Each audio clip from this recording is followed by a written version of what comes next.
Rabbi Hannah Yerushalmi writes in one of the many poems that she has published since October 7, "I know we are supposed to say 100 blessings every day, but just for today, I propose we recite the same blessing 100 times. Moda'ani lefanecha, endless gratitude for restoring the soul of Israel after a dark night of elemental ache and breathless trembling, endless and enduring waves of gratitude for another chance to keep loving this very dear and only life."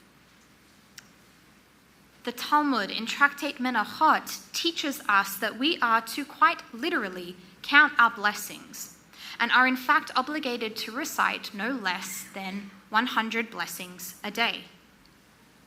In order to fulfill this obligation, we then learn that we must surround ourselves with blessings. We begin by physically enwrapping ourselves in a talit when we pray in the morning, with its four corners symbolizing the different blessings we are meant to account for in the form of mitzvot. As Jews, we have blessings for everything. Over food, for waking up in the morning, for lighting candles, for Shabbat, for life cycle moments and events. In other words, this idea of blessing is core to what it means to live a Jewish life, as it suggests that to bless is to connect with God. If we take this then as the basic premise, I was then interested in how we offer blessings and what these different modes teach us about living lives surrounded by blessing. Our original form of offering blessings was sacrifices. As we began the book of Vayikra, Leviticus, this past week, we transitioned from building the desert tabernacle to then reading extensively about the intricate system of sacrifices that would be made within its wilderness sanctuary, whether it was bulls or birds or bread. I was reminded of this when I stood with our students in our sanctuary earlier this week during our Tefillah 101 class, our Prayer 101 class, discussing and examining the architecture of the synagogue. We talked about a famous section of biblical poetry from the book of Numbers, which will sound familiar to many of you. Ma tovu ohalecha Yaakov mishkenotecha Yisrael. How good are your tents, O Jacob, your dwelling places, O Israel. In other words, there is indeed something crucial about a physical element to offering blessings. Though, of course, we do not burn sacrifices today, there is still something inherently powerful about using the works of our hands to praise the One Most High, whether it's through building a beautiful space in which to pray and wrapping ourselves in a beautiful talit or praying from a beautifully crafted siddur.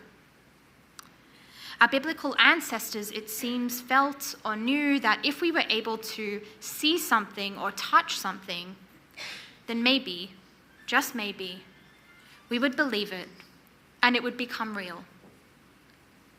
Our ancient rabbis, however, had a different idea, with study becoming the primary form of blessing.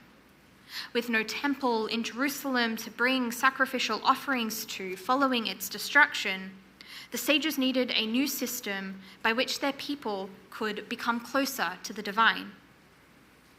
So to paraphrase the adage, study became another form of worship. The blessings we offered by way of the works of our hands became blessings offered as the words of our mouths. This is summed up beautifully by the 20th century Israeli poet Leah Goldberg, who writes, "Lamdeni Elohai, teach me, O God, to bless and to pray. Teach my lips to bless and praise. Each new day, morning and evening, let today be like yesterday, and lest today be like yesterday, and the day before, lest my day be ordinary." By connecting through words, we are able to, quite ironically, be together alone with God. Yes, we have opportunities to communicate our own unique desires with God as individuals. There is a reason I often tell our children that the Amidah is their chance for a private conversation with God. Yet we stand in prayer, we offer blessings in the company of our fellow Jews, at least 10 to be precise. We are able to philosophize and reflect by turning over the same words our predecessors have turned over for millennia and find new insights of our own within them. We can subsequently become uplifted, our days become constantly renewed and extraordinary, as we grant ourselves the gift of stepping away from questions of the mundane to questions of how to carry out God's will in our world, even if it's just for an hour. Study became further enhanced by another common way we offer our blessings today, that of song or poetry, which share the same Hebrew word, shir. From biblical passages to medieval piyutim to modern Israeli ballads, the medium has long been the message as we have continually sought creative ways to express that which we and our ancestors have been unable to convey in conversation alone. As Solomon ibn Gabirol writes in the 11th century Spain, "What could the heart and tongue compose or spirit's strength within me to suit you?" Song and poetry, we know, have been employed for thousands of years to explore the issues most pertinent to our hearts and minds, whether it's a connection to God, our Jewish identity, the human condition, or specific holidays and historical events. As you heard earlier, when we welcome in Shabbat, we usher it in first with psalms and then l'chadodi, that 16th century acrostic. When we elevate our Chagim, including Pesach, as it inches closer, we will do so with Hallel, these poetic verses of praise to the ultimate author that express our joy and gratitude at the opportunity to celebrate. Conversely, just this last week, at our Reform Rabbis of Greater Toronto table, we studied with Israeli colleagues who brought us a number of examples of how their friends had processed their grief, their shock, and their trauma through what else but poetry. So my hope this Shabbat is that you're able to find blessing in a form that is meaningful for you. Perhaps it is with your community of loved ones, like for our IJL students who will shortly enjoy dinner downstairs in the Philip Smith foyer. Just go right down the spiral stairs or take the elevator all the way down.